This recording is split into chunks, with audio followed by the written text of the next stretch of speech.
right? So we're technically putting them into two different moves, and we're gonna get usually the choke, right? But you can still get the Americana depending on how he's reacting. But when we're working this, we've got to understand what we're trying to do.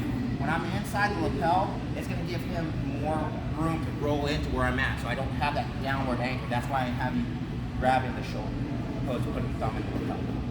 Okay, so I want to grab the shoulder, that way I can keep it here. So as I'm here, remember, he's thinking underhook on this side, and or stripping out and putting his elbow into my hip, start building his strength and help him create space to get that underhook and take my back, right?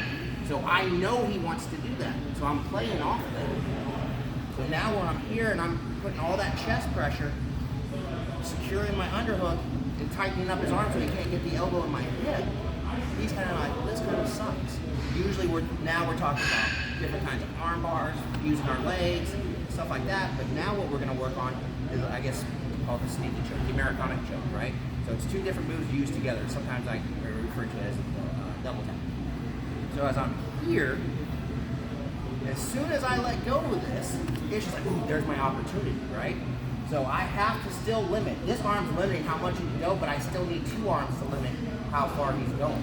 So that's why I create that anchor. I can still pull him back into me as well. So as soon as I let go of that arm, I have to go for that shoulder. I can't just sit here and think, oh man, what did John teach me? Right? You gotta go. So now once I'm here, I have my anchor.